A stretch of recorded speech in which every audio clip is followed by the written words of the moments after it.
Hello दोस्तों, astro stock prediction में आपका स्वागत है। Good morning. आज है 20 अगस्त 2024 मंगलवार का दिन।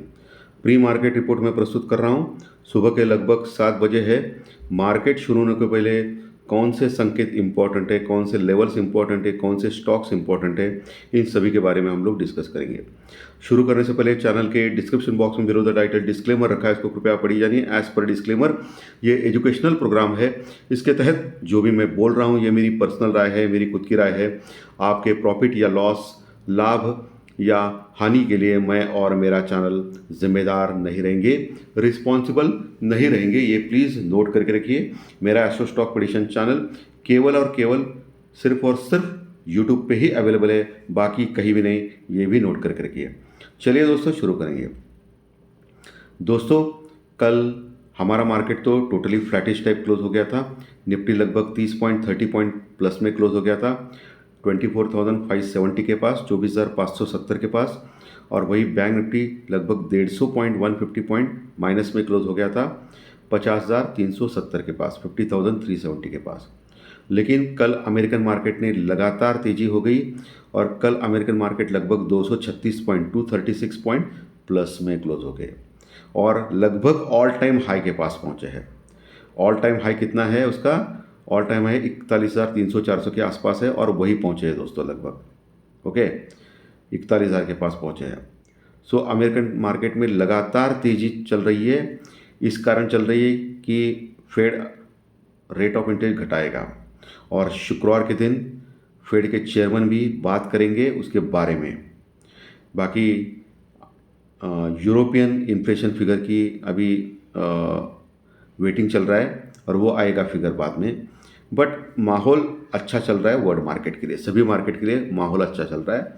लेकिन हमेशा देखा गया है कि माहौल तो अच्छा रहता है, लेकिन यकायक कोई खबर आती है और मार्केट ज़ोर से गिरना चालू कर देता है। सो बहुत ही केयरफुल रहिए मार्केट में दोस्तों। 236 पॉइंट प्लस में क्लोज हो गया था अमेरिकन मार्केट और आज सुबह डाउ फ्यूचर लगभग 20 पॉइंट, 20 पॉइंट माइनस में चल रहे हैं। हमारा gift Nifty 80 point, 80 point plus में चल रहा है, यानी अच्छा खासा गैप अप दिखाई दे रहा है गिफ्ट निफ्टी में फिर से दोस्तों। ये आपको ध्यान में रखना है। जापान का मार्केट भी अच्छा खासा तेजी में चल रही है, एशियन मार्केट में भी। यूरोपियन फ्यूचर भी फ्लैट टू पॉजिटिव चल रहे हैं। क्रूड ऑयल भी अच्छा खासा करेक्ट हो गया है, $78 के आसपास पहुंचा है क्रूड ऑयल। 10 साल की बॉन्ड यील्ड और डॉलर इंडेक्स अमेरिकन मार्केट में काफ़ी घटे हैं, जो इक्विटीज़ को फ़ायदा दे रहे हैं। सो ओवरऑल बुलिश सेंटिमेंट है मार्केट में, टोटल पॉजिटिविटी दिखाई दे रही है ग्लोबल मार्केट में अभी तक तो। ओके, पुट कॉल रेशो जो निफ्टी का है वो 1.17 के पास है।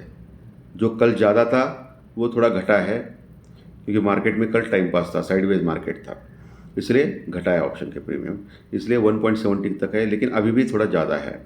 सो ऊपर के लेवल पे आपको केयरफुल रहना है, सावधान रहना है। वही बैंक निफ्टी का पुट कॉल रेशो 1 के नीचे है, कोई समस्या नहीं बैंक निफ्टी के पुट कॉल रेशो में। बैंक निफ्टी अंडर परफॉर्म कर रहा है दोस्तों, लगातार अंडर परफॉर्म कर रहा है, बढ़ने का नाम नहीं ले रहा है। और आप देख सकते हो पिछले 2 महीने से यही रेंज में खेल रहा है बैंक निफ्टी। ऊपर जाता है 51,500 के आसपास तक और नीचे 49,000 पॉइंट है। ये 1-2 हज़ार पॉइंट के, 1,500-2,000 पॉइंट के रेंज में पिछले 1-2 महीने से चल रहा है बैंक निफ्टी। ऊपर भी नहीं जा रहा और नीचे भी नहीं जा रहा है, ये समस्या आ रही है। कल एफआई ने ज़बरदस्त सेलिंग की। एफआई ने लगभग 2660, 2668 करोड़ के आसपास का माल कैश में बेचा और वही डीआई ने लगभग 1800 करोड़ का माल कैश में बाई किया। 1800 करोड़ के आसपास का माल कैश में बाई किया डीआई ने, यानी डीआई लगातार बाइंग कर रही है लेकिन एफआई लगातार सेलिंग कर रही है। कल के सत्र में बहुत सारे टीवी वालों ने हर्ष उल्लासित होकर बोला था कि एफआई जो ने ज़बरदस्त बाइंग की है। एफआई ने कहाँ कहाँ बाइंग की है? एफआई ने इंडेक्स में बाइंग किए है, ऑप्शन फ्यूचर सभी में बाइंग की है। एफआई ज़बरदस्त बुलिश हो रहा है, लेकिन उनको जानते हुए भी, मालूम होते हुए भी उन्होंने ये नहीं कहा कि ये शॉर्ट कवरिंग के कारण हो गई है। जबरन बाइंग की है एफआई ने, उनको लॉस हुआ है क्योंकि मार्केट परसों के दिन क्या होता है, ज़बरदस्त बढ़ा था। परसों के दिन यानी शुक्रवार के सत्र में ज़बरदस्त बढ़ा था। इसके कारण एफआई को शॉर्ट कवरिंग करनी पड़ी और इसके कारण उनका जो बाइंग का फिगर है वो ज़्यादा दिखाई दिया। ये किसी ने बोला नहीं है, ओके। तो इन्होंने इंडेक्स में बाइंग की है, ऑप्शन में बाइंग की है ज़बरदस्त, ऐसा करके लोगों को पागल कर देते हैं ये लोग। इसका मतलब उनका कुछ इंटरेस्ट है और ये सेबी को ढूंढना चाहिए क्या इंटरेस्ट है उनका। लेकिन अभी सेबी के ऊपर ही अभी इतना आरोप है तो अभी सेबी तो बहुत पूरा ठंडा हो गया है अभी, उनको ही अभी देखना पड़ रहा है क्या है। लेकिन ये टीवी वालों के ऊपर अंकुश लगाना बहुत ज़रूरी है, क्योंकि मैं कल देख रहा था, कल एक हमेशा का जो जोकर है जो अकेले को भगवान समझता है, 8 बजे आके बड़बड़ रहा था कि एफआई ने इतनी स्ट्रांग बाइंग की है। शॉर्ट कवरिंग रैली के कारण उसको कवर करना पड़ा है, उनको जबरन खरीदना पड़ा है, नहीं तो आज सेलिंग नहीं करते थे वो 2600 करोड़ के। तो ये गड़बड़ है, हमारी इंडियन मार्केट में मैन्युपुलेटर्स बहुत हो गया है अभी, उनको बात करने नहीं आता है, उनको सीधा जो सच है वो बोलने नहीं आता, ये प्रॉब्लम है। क्योंकि उनकी जो भी पोजीशन होती है उनके अनुसार वो बोलते हैं, बाकी कुछ नहीं। इनके ऊपर कभी देखते नहीं है, बिंदास वो कॉल देते हैं, बाय कॉल वगैरह, बस सब कुछ ये। तो ये चल रहा है ऐसा दोस्तों। तो बहुत केयरफुल रहिए, किसी के ऊपर भी विश्वास ना रखें, हमारे ऊपर भी विश्वास ना रखें। मैं बोल रहा हूँ क्लियर, हमारे ऊपर यानी यूट्यूब के ऊपर। तो सब ये लोग दिशा दिखाने का काम करते हैं, इनका सिर्फ यूज़ करना है आपको दिशा दिखाने के काम में। आपको ट्रेडिंग करते समय ये पॉइंट सब यूज़ होता है, यही सबसे इम्पोर्टेंट चीज़ है। तो एफआई लगातार सेलिंग कर रही है, यही सच है मार्केट में हमारे। अभी कौन से लेवल्स इंपॉर्टेंट है, और इंडिया विक्स कल फ्लैटिश टाइप क्लोज हो गया, माइनस में क्लोज हो गया, लेकिन फ्लैटिश टाइप क्लोज हो गया। 15 के नीचे इंडिया विक्स अभी भी है, तो ये तेजी का संकेत है दोस्तों मार्केट में। 15 के ऊपर गया तो फिर थोड़ा सा ये होता है। बाकी कल प्राइवेट बैंक सेक्टर जो है वो गिरा है और पीएसयू बैंक्स बढ़ गए थे कल के सत्र में, लेकिन वो भी बाद में नीचे आ गए। आज फिर से आपको प्राइवेट बैंक के ऊपर ही ध्यान रखना है, ऐसा मेरा कहना है। आईसीआईसीआई बैंक जैसे शेयर देखना पड़ेगा कल आज के लिए, तो उसके ऊपर आप ध्यान रख सकते हो, वो अच्छा स्टॉक लग रहा है मुझे। कल रिलायंस इंडस्ट्रीज़ ने भी एक जलवा दिखाया कल का और मार्केट को सहारा दिया, तो रिलायंस इंडस्ट्रीज के ऊपर भी आप ध्यान दे सकते हो, ठीक है। चलिए अभी लेवल्स के बारे में बात करेंगे, लेवल्स कौन से इंपॉर्टेंट है। तो लेवल्स दोस्तों 24,620 से लेकर 650 का लेवल एक रेजिस्टेंस वर्कआउट का काम कर सकता है आज के सत्र में निफ्टी में।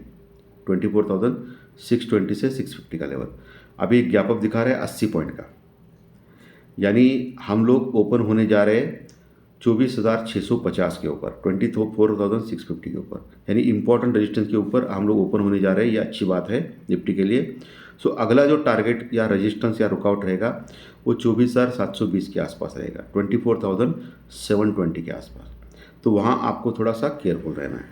720 के लेवल के ऊपर अगर टिक गया निफ्टी तो फिर निफ्टी में अच्छी तेज़ी फिर से आ सकती है, जो 24,800 850 के आसपास तक लेके जा सकता है निफ्टी में, ये ध्यान में रखना है, 24,800 850 तक। लेकिन वहाँ बड़ा मेजर रेजिस्टेंस रुकावट है निफ्टी में, ओके। तो वो पार किया तो फिर 25,000 के सपने देख सकते हो आप लोग दोस्तों निफ्टी में। नीचे के लेवल पे 24,500 के आसपास ज़बरदस्त बेस बन चुका है। तो ओपन होने के बाद 24,500 550 ये स्ट्रॉन्ग बेस का काम करेगा, यानी पुट राइटर्स ज़बरदस्त पुट राइटिंग हो गई है, वो एक सपोर्ट का काम करेगा। उसके नीचे फिर 24,450 24,400 24,400 450 ये लेवल सपोर्ट का काम करेगा। उसके नीचे 24,320 से लेकर 350 लेवल, ये भी एक सपोर्ट का काम करेगा। उसके नीचे 24,250 से लेकर 280 250 से 280 का लेवल सपोर्ट का काम करेगा। लेकिन 24,200 के नीचे वीक हो जाएगा निफ्टी। ये मैं क्यों बोल रहा हूँ, इतना नीचे का लेवल कभी भी कुछ भी हो सकता है। एक न्यूज़ अगर आ गया ईरान इसराइल या रशिया यूक्रेन का, तो मार्केट 1000 पॉइंट करेक्शन करने में भी देर नहीं लगेगा। मैं हमेशा बोलता हूँ बुल्स बढ़ता है, बुल्स यानी तेज़ी होती है मार्केट में, लेकिन स्लोली होती है। कभी कभी होती है 400 पॉइंट की, लेकिन इन जनरल 100-200 पॉइंट तक ऐसा बढ़ता है। लेकिन जब बियर आता है यानी मंदी आती है तो भयानक आती है, एक ही दिन में वो मंदी हिसाब बराबर कर देती है। 500-1000 पॉइंट आराम से गिरता है मार्केट। मंदी करने वाले लोगों को कभी भी हल्का नहीं लेना है दोस्तों मार्केट में, ओके। हमारा काम क्या है, मार्केट जैसा चल रहा है वैसा हम लोग प्रॉफिट कमाने का काम है, हम लोग क्यों आते हैं शेयर मार्केट में। लेकिन नीचे का अगर रिस्क है तो हम लोग केयरफुल रहना चाहिए, प्रॉपर स्टॉप लॉस और प्रॉपर हेजिंग करके ही चलना चाहिए, ऐसा मेरा कहना है। ठीक है, तो ये आप ध्यान में रखिए। बैंक निफ्टी 50,370 के आसपास क्लोज हो गया था, 50,370 के आसपास। आज एक गैप अप चल रहा है, तो मुझे लगता है कि 200-250 पॉइंट का गैप अप हो सकता है बैंक निफ्टी में, और इसके चलते हुए फिर से बैंक निफ्टी 50,550 के ऊपर जाएगा, 50,550 के ऊपर जा सकता है। अभी सुबह के 7 बजे के संकेत है भाई 70-80 पॉइंट के, सुबह 9 बजे अलग हो सकता है संकेत गिफ्ट मिट का। अभी सुबह 7 बजे के संकेत के ऊपर मैं बात कर रहा हूँ, लेकिन लेवल सपोर्ट रेजिस्टेंस वही रहेंगे। सो ऊपर 50,550 के ऊपर अगर ओपन होता है तो अच्छा स्ट्रॉन्ग रेजिस्टेंस के ऊपर होता है, तो अगला टारगेट 50,800, 850 या 900 तक जा सकता है बैंक निफ्टी, 50,900 तक। लेकिन 51,000 से लेके 51,050 का लेवल एक बड़ा रेजिस्टेंस वर्कआउट का काम करेगा आज बैंक निफ्टी में, जहां अच्छे रेजिस्टेंस यानी कॉल राइटर्स मौजूद है। उसके ऊपर गया तो फिर 51,500 तक जा सकता है। लेकिन 51,000 के ऊपर अगर टिकना चालू करेगा बैंक निफ्टी और लगातार 2 दिन क्लोज चालू करेगा तो bank Nifty strong bullish mode में आएगा, तभी बैंक निफ्टी में बाइंग की जा सकती है दोस्तों। तो फिर अगला टारगेट ऑल टाइम हाई रहेगा बैंक निफ्टी का 53,000 का, 53,000 के आसपास का, यह आप ध्यान में रखिए। सो 51,500 के ऊपर ज़बरदस्त बुलिश होगा बैंक निफ्टी। नीचे 50,200, 50,300 ये स्ट्रॉन्ग सपोर्ट का काम करेंगे आज के सत्र में ओपन होने के बाद, जो गैप अप दिखा रहा है। उसके बाद 50,000 का लेवल भी अच्छा सपोर्ट काम करेगा, 50,000 के नीचे नहीं जाना चाहिए बैंक निफ्टी, ये ध्यान में रखिए। सो दोस्तों, लेवल सपोर्ट रेजिस्टेंस स्टॉक सभी के बारे में हम लोग डिस्कस किए हैं। सो प्रॉपर स्टॉप लॉस और प्रॉपर हेजिंग से काम करें, अपना कैपिटल बचाए, और सबसे इंपॉर्टेंट चीज़, आज का कार्यक्रम अच्छा लगा तो लाइक दबाइए, कमेंट बॉक्स में कमेंट लिखिए, और जो नए दर्शक पहली बार चैनल देख रहे हैं वो सब्सक्राइब का बटन जरूर दबाएं, ताकि आपको आने वाले सभी वीडियोस इसी चैनल के ऊपर सिर्फ और सिर्फ यूट्यूब के ऊपर ज़रूर देखने मिलेंगे। धन्यवाद। फिर मिलेंगे फाइनेंशियल एस्ट्रोलॉजी स्टॉक मार्केट के प्रेडिक्शन कार्यक्रम में शाम को। Thank you very much.